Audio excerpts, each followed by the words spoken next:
قلب عرفان میں خوش آمدید۔ یہ چینل اسلام کے علم، اچھی باتوں اور روحانی ہدایت کا سفر ہے۔ دل کو سکون اور زندگی کو بہتر بنانے کے لیے ہمارے ساتھ جڑیں۔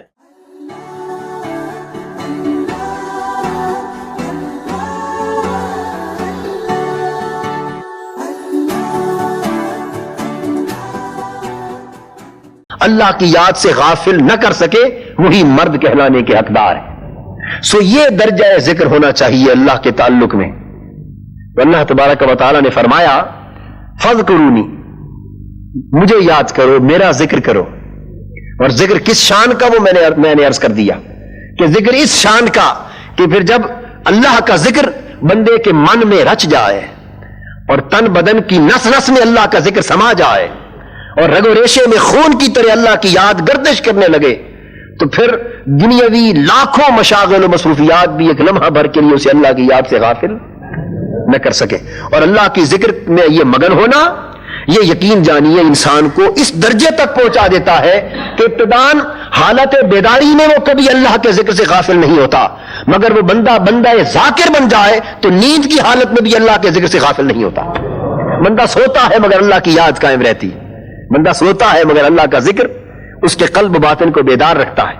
اور حضور علیہ الصلوۃ والسلام نے اپنے جو خاصہ نبوت کا ذکر فرمایا کہ میری آنکھیں سوتی ہیں، دل نہیں سوتا، اس کا اشارہ اسی امر کی طرف کہ اللہ کے نبی صلی اللہ علیہ وسلم کو ذکر الہی میں وہ تعلق نصیب ہو چکا ہوتا ہے کہ آنکھیں جب رات کی نیند میں سو جاتی ہے تب بھی دل اللہ کے ذکر میں بیدار رہتا ہے۔ اور جو امتی نبی اکرم صلی اللہ علیہ وسلم کا اس ذکر کے باب میں سچا متبع بن جائے، اسے بھی اس میں سے حصہ وافر عطا ہو جاتا ہے۔ میں عرض کر رہا تھا کہ اللہ پاک نے فرمایا فذکرونی، لوگوں میرے بندوں مجھے یاد کرو، میرا ذکر کرو۔ تو نتیجہ کیا ہوگا؟ انسان جب کوئی عمل کرتا ہے سوچتا ہے کہ میری شخصیت کو فائدہ کیا پہنچے گا۔ انسان نفع نقصان کے ترازو میں تولتا ہے نا ہر چیز، یہ کام کروں تو اس سے کیا فائدہ پہنچے، کیا بینیفٹ ملے گا۔ قرآن مجید نے اس کا جواب دیا ہے کہ میں نے جو اس شان سے اللہ کے ذکر میں تمہیں مگن ہونے کی تلقین کی تو کیوں کی؟ تم اگر سوال کرو کہ کیا ملے گا اس کے نتیجے میں، تو بے شک بہت کچھ ملے گا۔ اس کے نتیجے میں جنت بھی ہے، اس کے نتیجے میں اللہ کی اور نعمت اخروی نعمتیں بھی ہیں، اس کے نتیجے میں درجات کی بلندی بھی ہے، اس کے نتیجے میں گناہوں کی مغفرت بھی ہے، اس کے نتیجے میں اللہ کی اور بہت سی رحمتیں اور سعادتیں بھی ہیں، پھر سب سے بڑھ کر اللہ کی رضا ہے۔ بہت کچھ ملے گا، رضوان من اللہ اکبر، اور ساری نعمتیں اور عطائیں ایک طرف اور اللہ کا بندے سے راضی ہو جانا ایک طرف، سب کچھ ملے گا۔ مگر یہاں ایک اور بڑا حسین وعدہ کیا جا رہا ہے، بڑا حسین وعدہ، اور اس وعدے کی قدر و قیمت کا اندازہ عشاق کو ہی ہو سکتا ہے۔ رموز سر دل بے دل چدانت، احمد جام زندہ پیل کہتے ہیں کہ دل کے راز وہی جانتے ہیں جو صاحبان دل ہوں۔ بڑی بڑی نعمتیں اللہ کے ذکر کے نتیجے میں ملتی ہیں، مگر جو عشاق ہے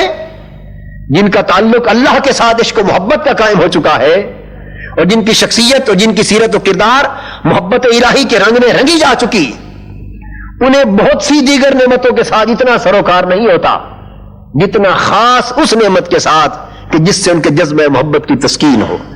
اللہ پاک نے یہاں ایک خاص حسین وعدہ فرمایا، کیا کہ تم مجھے یاد کرو، اور اگر یہ خیال کرو کہ مجھے یاد کرنے سے کیا ملے گا تو فرمایا اذکرکم، مجھے یاد کرنے والوں۔ اب حسین وعدہ بیان کیا جا رہا ہے، اگر تم مجھے یاد کرو گے تو میں بھی تمہیں یاد کروں گا۔ اب اندازہ کر لے کہ محبت کرنے والا اس کا تو کام ہی ہے صبح و شام محبوب کو یاد کرتے رہنا، صبح و شام محبوب کے نغمے الاپتے رہنا، اور صبح و شام محبوب کے ذکر میں مست و بے خود رہنا۔ اس کا تو تقاضا محبت ہی یہی ہے۔ مگر اس کو یہ خوشخبری اگر کوئی سنا دے کہ جب تم محبوب کو یاد کر رہے ہوتے ہو تو تمہارا محبوب تمہیں یاد کر رہا ہوتا ہے، اگر کوئی یہ خوشخبری سنا دے تو اندازہ کر لے کہ اس کے ذکر کی کیفیت کیا ہوگی، پھر وہ کس حال میں ذکر کرے گا اپنے محبوب کا۔ بس یہ حسین وعدہ یاد رکھو میرا ذکر کرتے وقت کہ تم مجھے یاد کرو، میں تمہیں یاد کروں گا۔ اب میں اس کی تفسیر ایک حدیث قدسی کے ذریعے کرتا ہوں۔ حضور نبی اکرم صلی اللہ علیہ وسلم نے فرمایا کہ اللہ تبارک و تعالیٰ نے ارشاد فرمایا حدیث قدسی میں، فرمایا کہ انا عند ظن عبدی بی، کہ میرا بندہ مجھ سے جیسا گمان کر لے میں اس کے ساتھ اسی طرح کا ہو جاتا۔ اللہ تبارک و تعالیٰ کا کتنا بڑا کرم ہے، یعنی یہاں باغ ڈور تمہارے ہاتھ میں تھمائی جا رہی ہے کہ لوگوں تم چاہتے ہو کہ اللہ تمہارے ساتھ کیسا ہو، یہ معاملہ ہم اپنے ہاتھ میں نہیں رکھتے، ہم تمہارے ہی سپرد کر دیتے ہیں۔ جیسا چاہتے ہو کہ میں تمہارے ساتھ ہو جاؤں بس ویسا ہی ہو جاؤں گا، تم جیسا گمان میرے ساتھ کر لو اور جیسے تم میرے ساتھ ہو جاؤ ویسا میں تمہارے ساتھ ہو جاؤں گا۔ آپ اندازہ کر لیں، یعنی اگر میری بخشش پر یقین ہو جائے تو بخشنے والا پالو گے، میری رحمت کا یقین ہو جائے تو رحمتوں کا چشمہ پالو گے، میرے قرب کا یقین ہو جائے تو مجھے قریب پالو گے، میری عنایات پر یقین کر لو تو مجھے عنایت فرمانے والا پالو گے۔ جس طرح بندہ میری نسبت گمان کر لے اور پختہ گمان کر لے میں اس کے ساتھ ویسا ہی معاملہ کر لیتا۔ اب ویسے معاملہ کرنے کا مفہوم سمجھایا جا رہا ہے، فرمایا انا معه اذا ذکرنی، جب میرا بندہ مجھے یاد کرتا ہے، میرا ذکر کرتا ہے، میں اس کے ساتھ ہو جاتا ہوں۔ اب یاد رکھیے یہ معیت اللہ کی اور یہ ساتھ اللہ کا عام معیت نہیں ہے، ایک معیت اللہ کی علمی ہے اور ایک معیت اللہ کی باعتبار قدرت ہے، باعتبار علم ہے، احاطہ علم کے اعتبار سے وہ تو ہر مومن و کافر کو بھی حاصل ہے۔ وَمَعَكُمْ أَيْنَمَا كُنْتُمْ، تم جہاں کہیں جاتے ہو وہ تمہارے ساتھ ہوتا ہے، ہاں کوئی مومن ہے یا کافر، اللہ ہر ایک کے ساتھ ہے، اپنے علم کے اعتبار سے، قدرت کے اعتبار سے، رازق ہونے کے اعتبار سے، رب ہونے کے اعتبار سے۔ فَمَا نَحْنُ أَقْرَبُ إِلَيْهِ مِنْ حَبْلِ الْوَرِيدِ، اور ہم تمہاری شاہ رگ سے بھی تمہارے قریب ہیں۔ ایک قرب و معیت وہ ہے جو ہر ایک کو حاصل ہے، مگر سوال پیدا ہوتا ہے کہ باری تعالیٰ تو ہر ایک کے قریب ہے اور تو نے اپنی معیت اور ساتھ ہر ایک کو عطا کر رکھا ہے، تو میں جو تیرا بندہ ہے ذاکر بنا، مجھے خصوصیت کے ساتھ کیا ملا؟ اور میں انا معه اذا ذکرنی، میرے بندے جب تو میرا ذاکر ہو جائے تو تجھے وہ معیت اور وہ قرب عطا کرتا ہوں جس معیت اور قرب کا کوئی اور تصور بھی نہیں کر سکتا۔ وہ خصوصی رحمت کا قرب، وہ خصوصی شفقت کا قرب، وہ خصوصی محبت کا قرب، وہ خصوصی استجابت کا قرب، وہ خصوصی قبولیت کا قرب عطا کرتا ہوں۔ اور پھر کیا فرمایا؟ اذا ذکرنی فی نفسی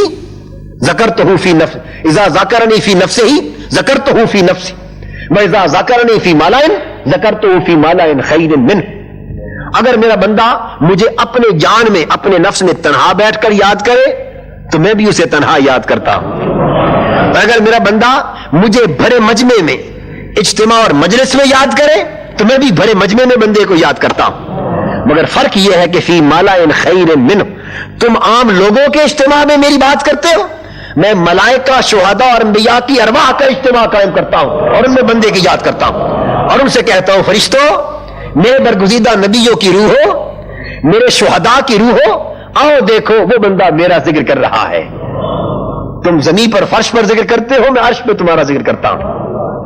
اور پھر یہاں تک فرمایا کہ وہ بندہ اگر ایک ہاتھ بڑھ کے بالشت میرے قریب جائے تو میں ہاتھ بڑھ کے اس کے قریب جاتا ہوں، حتیٰ کہ فرمایا اگر وہ میرا بندہ پیدل چل کے میرے قریب آئے تو میں دوڑ کر اس کے قریب جاتا ہوں، جیسا اس کی شان قدرت کے لائق۔ میں اتانی یمشی اتیتہ ہرولۃ، اگر وہ چل کر میری طرف آئے تو میں دوڑ کر اس کی طرف جاتا ہوں۔ بسم اللہ الرحمن الرحیم، یاسین والقرآن الحکیم، انک لمن المرسلین علی صراط مستقیم، تنزیل العزیز الرحیم، لتنذر قوما ما انذر آباؤهم فهم غافلون، لقد حق القول على أكثرهم فهم لا يؤمنون، إنا جعلنا في أعناقهم أغلالا فهي إلى الأذقان فهم مقمحون، وجعلنا من بين أيديهم سدا ومن خلفهم سدا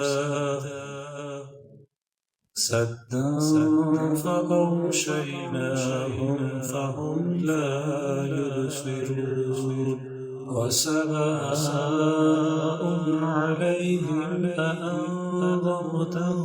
أم لم تنذرهم لا يؤمنون۔